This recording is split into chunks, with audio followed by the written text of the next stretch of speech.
Hello everyone, welcome back to my YouTube channel. तो आज मिलाई आप सभी के लिए एक इम्पॉर्टेंट वीडियो। वो वीडियो आपकी होने वाली है केमिस्ट्री से रिलेटेड। तो बात कुछ ऐसी है दोस्तों कि आपका जो फिज़िक्स का लेक्चर चल रहा है वो मैं कल आपको इसका नेक्स्ट लेक्चर देने वाली हूँ, लेक्चर नंबर 2। बिकॉज़ मुझे थोड़ा सा डॉट प्रोडक्ट्स और क्रॉस प्रोडक्ट में मैं थोड़ा सा भूल गई, तो मुझे ना उसको पढ़ना पड़ेगा। तो इस वजह से मैं वो वीडियो आपको कल दूंगी। आज हम केमिस्ट्री 133 का नेक्स्ट पीवाईक्यू करने वाले हैं। इसके अलावा पीवाईक्यूज़ अगर आपको चाहिए तो आप मुझसे बता सकते हैं, ठीक है। कमेंट में करो, प्यारी प्यारी बातें लिखते हो, बहुत बहुत अच्छा लगता है मुझे, ठीक है। तो चलिए स्टार्ट कर लेते हैं हम विदाउट एनी डिले। एंड क्या आपको क्या करना है? सब्सक्राइब, सब्सक्राइब करना है, ठीक है। सब्सक्राइब करना एंड आप लाइक ही भी कर देना, ठीक है। तो चलिए यहाँ पे हम स्टार्ट कर लेते हैं। आपका जून 23 का पेपर मैं करा रही हूँ आपको, टर्म एंड एग्जामिनेशन। इसके अलावा आपके जो भी हैं यार, जूलॉजी भी मैं कर दूँगी। आज मैं पूरे दिन बाहर थी, मुझे क्योंकि जाना भी पड़ता है ना, कॉलेज भी जाना होता है, इस वजह से। तो जूलॉजी का जो नेक्स्ट पार्ट है वो मैं कल जूलॉजी और आपका फिज़िक्स जो 131 में करा रही हूँ ना, उसका नेक्स्ट पार्ट, ठीक है, होपफुली, ठीक है। और मुझे कमेंट करते रहिए ताकि ना मुझे याद रहे, आप लोग धक्का मारते रहिए, ठीक है, ताकि मैं हर चीज़ लेकर आ जाऊँ। तो चलिए स्टार्ट कर लेते हैं और यहाँ धक्के मुक्के करते हैं कम। एंड आपका है chemical energetics equilibria and functional group organic chemistry. तो आपको पता ही है दोस्तों, 2 घंटे का पेपर होता है। एंड इसके अलावा आपका मिनिमम मार्क्स 50 मार्क्स का होता है। तो आपको क्या किया जाता है, पार्ट ए पार्ट बी दिया जाता है। यानी पार्ट ए में आपके 7 क्वेश्चन होते हैं, उसमें से आपको 5 क्वेश्चन करने होते हैं। Each question is just 5 marks, ठीक है, ये मान के चलते हैं। 2 पार्ट में आपको 2 पेपर यानी 2 आंसर शीट दी जाती है। जब आपका पार्ट ए हो जाता है उसको ले लेते हैं, अपने पास रख लेते हैं, उसके बाद आपको दूसरा दे देते हैं, ठीक है। तो उसमें से भी आपका पार्ट बी में 7 क्वेश्चंस होते हैं, 7 में से आपको 5 क्वेश्चंस करने होते हैं, ओके। सो सेपरेट मिलेगी, देखो यहाँ पे भी अच्छे से बता रखा है यार। मैं उनके लिए बता रही हूँ जो आप फर्स्ट टाइम एग्जाम देने वाले हैं, और वो हमारे प्यारे प्यारे प्यारे प्यारे दोस्त जो पहले एग्जाम दे चुके हैं, उन्हें तो पता है ये सारी चीज़ें। तो देखिए, क्वेश्चन पेपर्स में आपके 2 पार्ट्स होते हैं। स्टूडेंट्स को 2 आंसर शीट दी जाती है, 2 पार्ट की सेपरेट, ठीक है। राइट और एनरोलमेंट नंबर लिखना होता है, कोर्स कोड, पार्ट का टाइटल लिखना होता है आपको दोनों आंसर बुक में। फिर आपके मार्क्स इसी के अगेंस्ट लिखे जाते हैं। तो सबसे पहले आ जाते हैं पार्ट 1 में, जहाँ से आपके 7 क्वेश्चन है, उसमें से 5 क्वेश्चन आपको करने होते हैं। आ जाइए, सबसे इंपॉर्टेंट देखिए, मैंने इससे पहले आपका दिसंबर 23 का पेपर कराया ना, उसमें भी आपने देखा होगा कि इंटेंसिव एक्सटेंसिव वेरिएबल से आता है। यानी क्वेश्चन आपका कम फ्रॉम इंटेंसिव और एक्सटेंसिव वेरिएबल। दूसरे पेपर में हम यहाँ कर रहे हैं इंटेंसिव और एक्सटेंसिव वेरिएबल, यानी कुछ ना कुछ यहाँ पे कुछ इंपॉर्टेंट सब बन जाता है, राइट।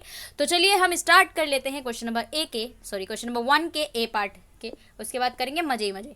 तो चलिए, what are intensive properties variables होती क्या है, which of the following are intensive variable.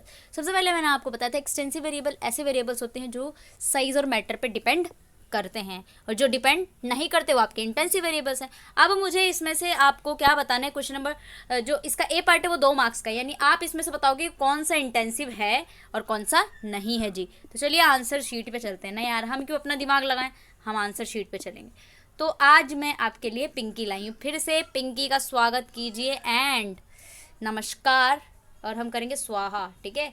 तो चलिए सॉल्यूशन आ जाते हैं। इंटेंसिव वेरिएबल्स आपके ऐसी प्रॉपर्टीज होती है जो कि डिपेंड नहीं करती अमाउंट ऑफ मैटर पे एंड साइज पे। तो जो डिपेंड करती है वो आपकी एक्सटेंसिव, जो डिपेंड नहीं करती वो इंटेंसिव होती है। दे रिमेन कांस्टेंट, ओए होए होए क्या बात कह दी। Even the system is divided into 2 smaller part में, अगर आपका कोई भी सिस्टम डिवाइड कर जाए तो भी कांस्टेंट रहती है। Intensive variable from the given option, अब आपको बताना है प्रेशर, टेम्परेचर, रिफ्रैक्टिव इंडेक्स में से कौन सा आपका जो है, सॉरी, इंटेंसिव वेरिएबल्स इन सारे ऑप्शन में से आपका है प्रेशर है, टेम्परेचर है, रिफ्रैक्टिव इंडेक्स है। Intensive variable doesn't depends on matter of the system, okay. Then इससे पहले भी मैंने पहले भी क्वेश्चन में आपको अच्छे से एक्सप्लेन किया, तो उसको भी देख सकते हैं आप जी। हाँ जी, तो उसके बाद आपको नेक्स्ट इसका बी पार्ट देख लेते हैं। आपका क्या है क्वेश्चन पेपर, मैं इसलिए दिखाती हूँ ताकि आपको भरोसा हो जाए यार कि सही आंसर करा रही हूँ मैं, ठीक है ना। चलिए, इसके अलावा देखिए बी पार्ट में देखिए आपको स्पेसिफिक हीट कैपेसिटी निकालनी, जैसे इससे पहले के क्वेश्चन पेपर में आपका हीट कैपेसिटी से आता है।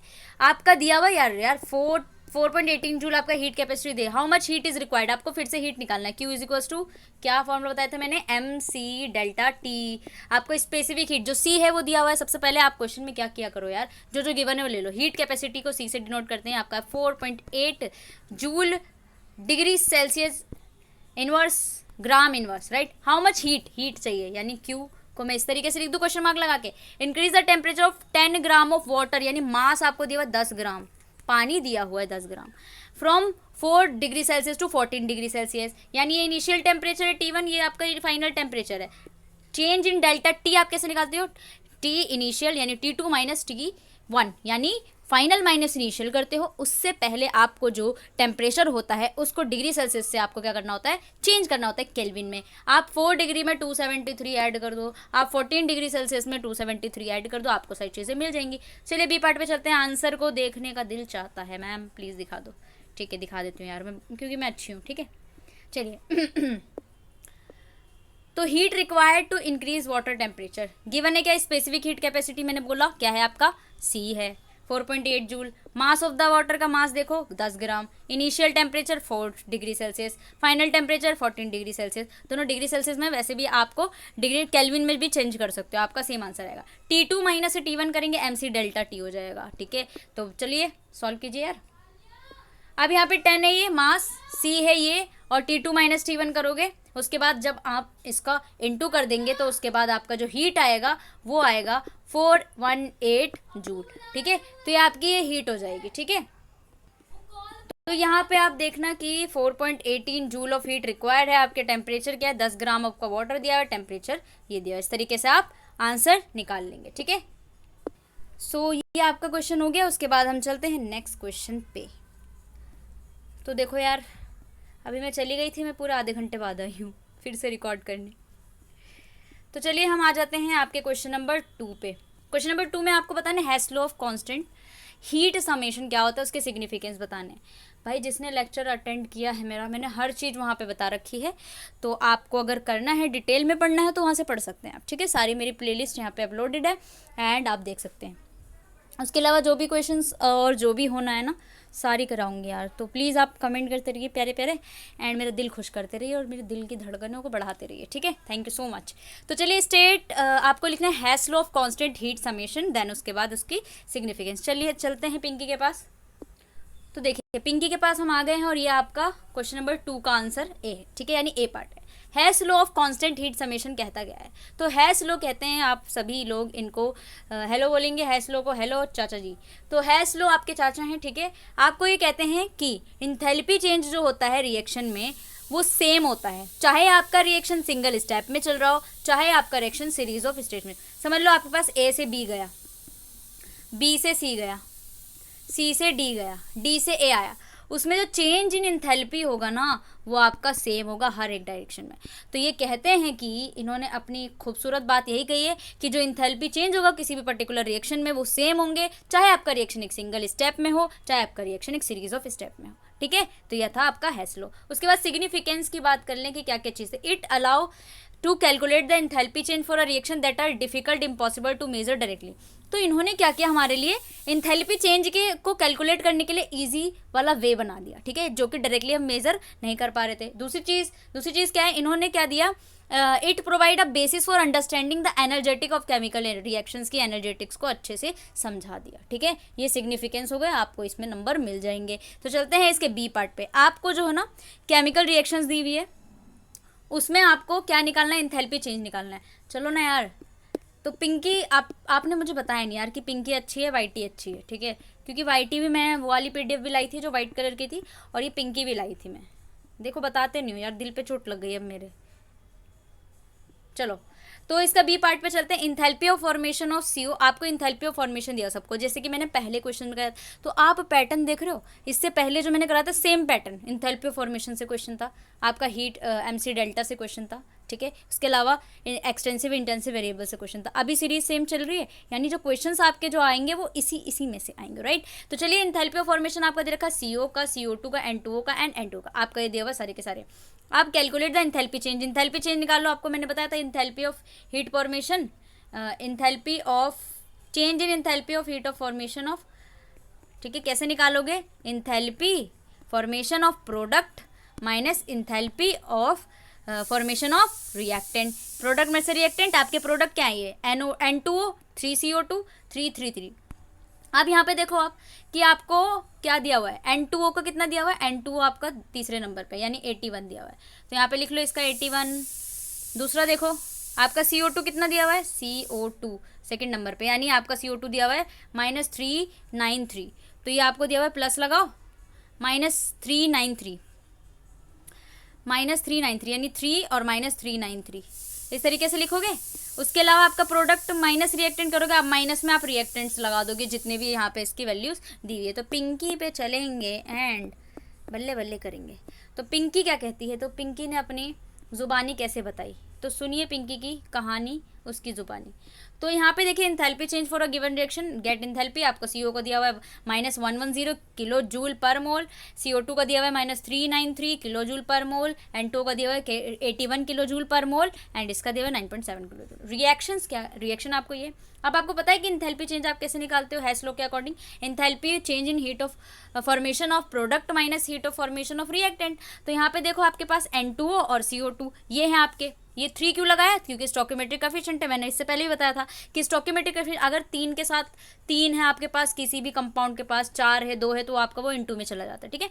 Minus heat of formation of N2O4, इसके पास कुछ नहीं था, दूसरे वाले के पास 3 था, ठीक है। ओए होए सिंगल भी हैं लोग। अब यहाँ पे डेल्टा ऑफ फॉर्मेशन कैसे करोगे आप, पहले 81 प्लस दिस मैंने लिखवाया था, माइनस रिएक्टेंट करो 9.7 दिस, जैसे ही करोगे आपका आंसर आ जाएगा 1014 किलो जूल पर मोल। सब सॉल्व करेंगे, ये नहीं है कि मैंने आपको बस यहाँ पे बताया है कैसे करना है मेरे दोस्तों, और आप सॉल्व करके देखिएगा, ठीक है। यहाँ पे आप देख लेना अजी,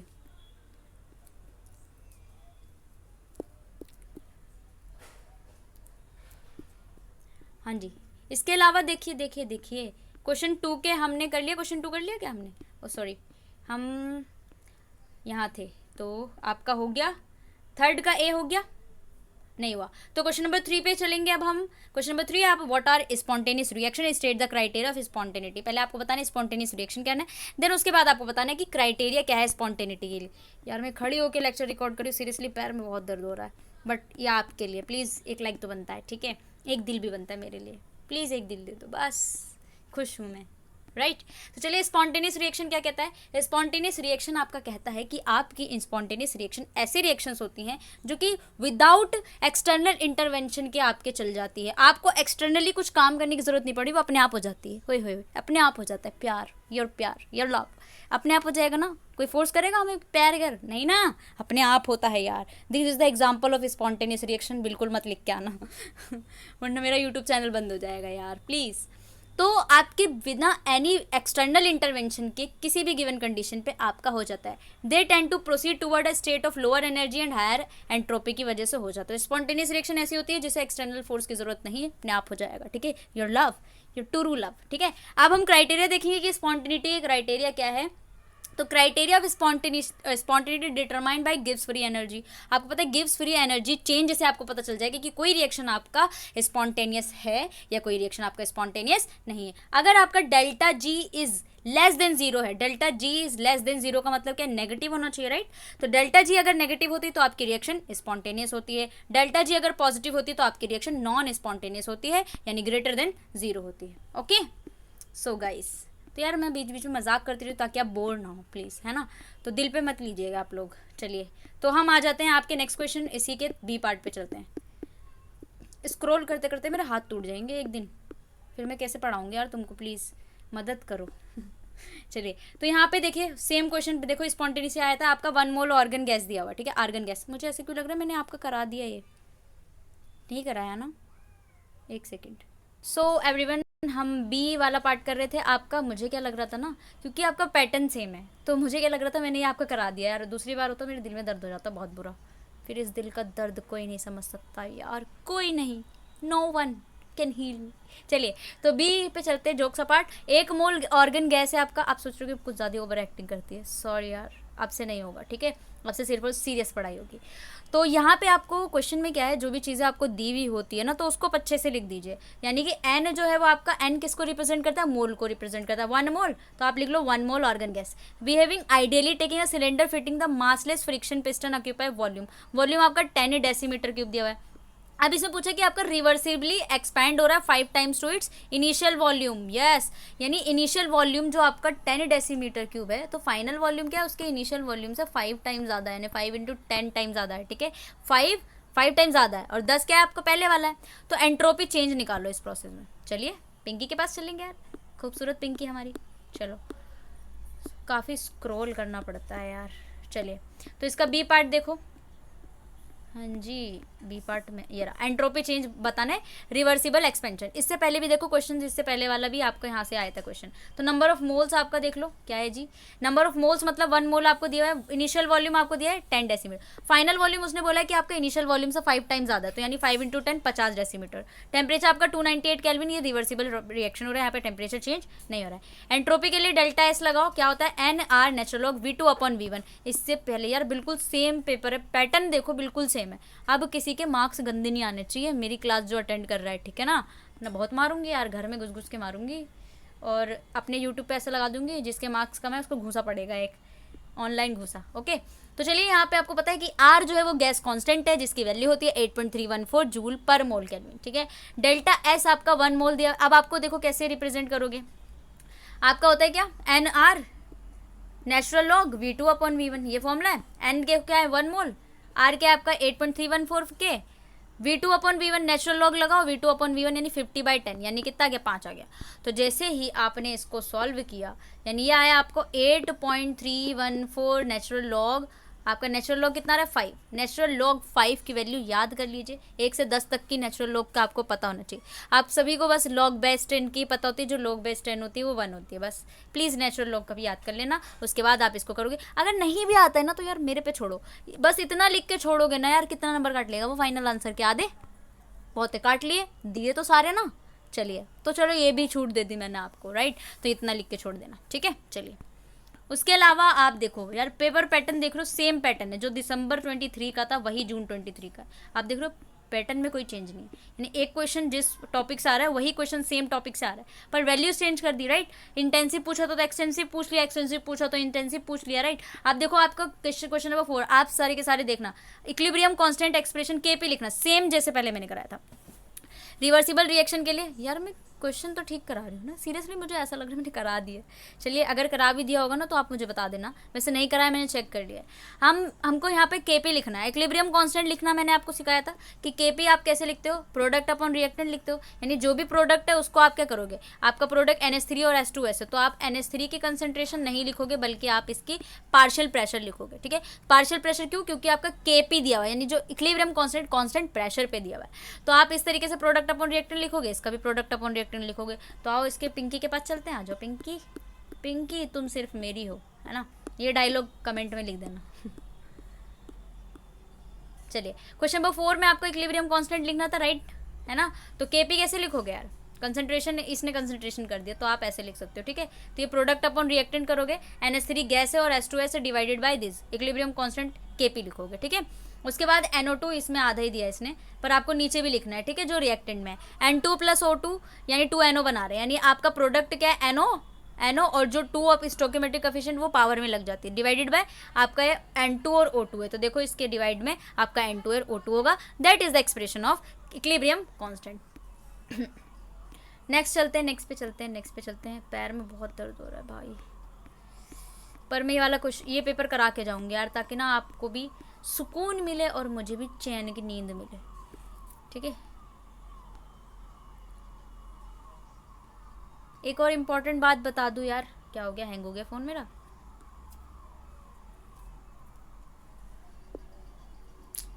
देखो एक और इम्पोर्टेंट बात बता देती हूँ कि असाइनमेंट्स अगर आपको बनवाने हैं चीपेस्ट प्राइस में तो आप मुझे कांटेक्ट कर सकते हैं। आप बोलोगे कांटेक्ट नंबर दिया नहीं, बस बकवास करती रहती है, कांटेक्ट करो कांटेक्ट करो, कैसे कांटेक्ट करें जब तेरा नंबर ही नहीं। यार मैं दूंगी यार, ठीक है, दूंगी किसी दिन, पर मुझे ना जब तक के लिए आप मेरे टेली हैंडल पे बता सकते, ठीक है, @miss मेडिको 170, ठीक है, इस टेली हैंडल पे। नेक्स्ट यहाँ पे आपको बी वाला पार्ट करना है, ज़्यादा बकवास नहीं करेंगे यार, काफ़ी टाइम हो गया। व्हाट आर वीक इलेक्ट्रोलाइट्स होते क्या हैं आपको ही बताना है, डिफरेंट फैक्टर्स जो कि आपके आयनाइजेशन ऑफ वीक इलेक्ट्रोलाइट को अफेक्ट करते हैं वो आपको बताना है, ठीक है। क्वेश्चन नंबर 4 का बी पार्ट पे चलते हैं, चलो पिंकी। तो देखिए आपको क्या बताना है, वीक इलेक्ट्रोलाइट्स क्या है, तो उसके बाद क्या क्या फैक्टर अफेक्ट करते हैं। वीक इलेक्ट्रोलाइट्स आपके ऐसे सब्सटेंस होते हैं जो कि पार्शियली आयनाइज होते हैं सॉल्यूशन में, यानी कि ये कंप्लीटली डिसोशिएट नहीं होते हैं कॉन्स्टिट्यूएंट आयंस में। समझ लो आपके पास Na+ NaCl माइनस है, तो आपको पता है कि Na प्लस एंड Cl में टूट जाता है। पर वीक इलेक्ट्रोलाइट्स आपके ऐसे इलेक्ट्रोलाइट्स ही आपका स्ट्रॉन्ग इलेक्ट्रोलाइट है। वीक इलेक्ट्रोलाइट्स आपके ऐसे इलेक्ट्रोलाइट्स होते हैं जो कि कंप्लीटली डिसोशिएट नहीं होते हैं आपके कॉन्स्टिट्यूएंट आयंस में, that is weak electrolytes. Example के लिए एसिटिक एसिड ले लो, अमोनिया ले लो, कार्बोनिक एसिड ले लो, ठीक है। ये आपके कुछ कुछ एग्जाम्पल है जो कंप्लीटली डिसोशिएट नहीं होते आयंस में। फैक्टर जो आपके आयनाइजेशन को अफेक्ट करते हैं, सबसे पहला टेम्परेचर। कौन सा फैक्टर है आपका? टेम्परेचर। टेम्परेचर क्या करोगे, अगर आप टेम्परेचर बढ़ा रहे हो जनरली तो डिग्री ऑफ आयनाइजेशन भी बढ़ जाएगा। कंसंट्रेशन की बात करें, यानी आप सॉल्यूशन में जितना डाइल्यूटिंग कर रहे हो सॉल्यूशन को वीक इलेक्ट्रोलाइट का, उतना ही उसकी डिग्री ऑफ आयनाइजेशन बढ़ जाती है। जितना पानी मिलाओ, डाइल्यूट का मतलब मैंने आपको सिंपल शब्दों में बताया था कि पानी का मिलाना इज डाइल्यूट, ठीक है। तो जहाँ जितना ज़्यादा आप डाइल्यूट करोगे उतना ही ज़्यादा क्या होगा, आपकी डिग्री ऑफ आयनाइजेशन बढ़ती जाएगी। कॉमन आयंस की प्रेजेंस में क्या होगा, जितना आप कॉमन आयन ऐड करोगे, यानी ऐसे आयन जो ऑलरेडी प्रेजेंट है सॉल्यूशन में, कॉमन आयन ऐसे, ठीक है। कॉमन आयन क्या मतलब, उसके सेम जैसा अनदर सोर्स से आपने उसको क्या किया, ऐड किया। जैसे आप ऐड करोगे तो आपका आयनाइजेशन जो होगा वीक इलेक्ट्रोलाइट का वो डिक्रीज हो जाएगा। क्यों? क्योंकि कॉमन आयन इफेक्ट हो जाएगा, ठीक है। नेचर ऑफ वीक इलेक्ट्रोलाइट की अगर मैं बात करूँ, नेचर ऑफ वीक इलेक्ट्रोलाइट में क्या होगा, स्ट्रेंथ जो होगी वीक इलेक्ट्रोलाइट की, ठीक है। एग्जांपल के लिए ले लो, एसिड डिसोशिएट हुआ है आपका, कांस्टेंट के मेजर फैक्टर है। Stronger weak electrolyte ionise to constant factor. तो यहाँ पे स्ट्रेंथ जो होगा वीक इलेक्ट्रोलाइट का, यहाँ पे दिया हुआ देखो, stronger weak electrolyte ionise is greater than weaker one, ठीक है। जितना ज्यादा स्ट्रॉन्गर वीक इलेक्ट्रोलाइट होगा उसका आयनाइजेशन उतना ज्यादा ग्रेटर होगा, ठीक ठीक ठीक। चलो क्वेश्चन नंबर 5 पे। तो ये क्वेश्चन नंबर 5 है आपका, when will delta G not be equal to 0 for an equilibrium reaction. तो आपको बताना है इसमें कि कब आपका डेल्टा जी नॉट जो gives free energy, standard give free, आपको मैंने बताया था कि अगर आप लड्डू लगा देते हो ऊपर तो वो स्टैंडर्ड फ्री एनर्जी हो जाती है। जिसके ऊपर लड्डू बना है वो स्टैंडर्ड बन जाता है, अपने ऊपर लड्डू रख लोगे तो आप भी स्टैंडर्ड बन जाओगे, ठीक है। तो डेल्टा जी नॉट क्या है आपका, गिव्स फ्री एनर्जी, वो भी standard gives free energy change, ठीक है, इक्वल टू भी 0 कब होता है आपका इक्विलिब्रियम रिएक्शन में। उसके बाद आपको बताना है equilibrium constant for the reaction, और फिर इसका इक्विलिब्रियम कांस्टेंट आपका 19 दिया हुआ है 532 डिग्री सेल्सियस पे। तो कैसे कैलकुलेट करोगे, ठीक है। चलिए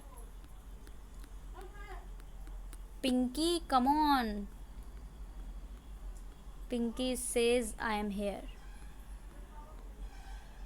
सो क्वेश्चन नंबर 5 आपको देखना है कि आपका कब डेल्टा जी जो होता है, इसने डेल्टा जी लिखना चाह रही थी तो 0 होता है, ठीक है। फॉर एन इक्विलिब्रियम रिएक्शन के लिए आपका डेल्टा जी 0 अगर हुआ तो ये क्या इंडिकेट कर रहा है, तो आपका रिएक्शन जो है ना वो इक्विलिब्रियम पे, यानी कि कोई भी नेट चेंज आ ही नहीं रहा कंसंट्रेशन रिएक्टेंट प्रोडक्ट में। डेल्टा जी 0 का मतलब आपका रिएक्शन क्या है, इक्विलिब्रियम पे, सिंपल सी बात है। इक्विलिब्रियम कांस्टेंट कैसे लिखोगे, इसका बी पार्ट आप देखो। इक्विलिब्रियम कांस्टेंट अगर इक्वेशन आपको इस तरीके से दी हुई है N2 + H2 3NH2, तो Kc आपको पता है कि कंसंट्रेशन लिखते हो तो प्रोडक्ट अपॉन रिएक्टेंट लिखो। प्रोडक्ट में क्या NH3 और रिएक्टेंट में क्या N2 और H2 है, ठीक है, सिंपल। सिंस अगर आपने Kc लिख दिया तो Kc जो होता है आपका, उन दोनों में कुछ रिश्ता होता है, वो क्या है, Kc is equal to Kp/RT की पावर डेल्टा n, ठीक है। तो यहाँ पर क्या होता है, Kp आपका होता है रिश्ता Kp/RT की power delta n। Delta n मतलब होता है change in the number of moles of gas, यानी कि number of moles of gas, यानी प्रोडक्ट में से माइनस कर दो रिएक्टेंट के मोल्स। तो कैसे Kc को आप Kp से निकालोगे, रिएक्शन में आपका डेल्टा n दिया हुआ है, 1 - 2 दिया हुआ है। कैसे, आप देखो आपका जो प्रोडक्ट क्या है आपका NH3 है, ठीक है, वो क्या है आपका 1 ही दिया हुआ है, ये आपका 1 है, कोई भी स्टोइकियोमेट्रिक कोएफिशिएंट नहीं, ये आपके दो प्रोडक्ट, यानी 1 - 2 करोगे तो आपका डेल्टा n -1 आ जाएगा, ठीक है। डेल्टा n क्या होता है आपका, प्रोडक्ट माइनस रिएक्टेंट में जो भी मोल्स का चेंज आया। Kp/RT और उसकी आपकी पावर क्या लगाओगे, RT की पावर -1, तो हो जाएगा Kp × RT। तो इसीलिए आपकी रिएक्शंस इस तरीके से हो जाएगी, ठीक है। For the decomposition of ammonia gas, इसके सेकंड पार्ट में चलो, आप डिकम्पोजिशन कर रहे हो, आप अमोनिया को डिकम्पोज कर रहे हो। इसके लिए आप कैसे लिखोगे, सेम जैसे आपने लिखा था, यानी प्रोडक्ट में क्या है N2NH2, इसके पावर में कुछ भी नहीं होगा, तो N2NH2 इसके पावर में कुछ नहीं, 3 हाइड्रोजन के पावर में है, ठीक है।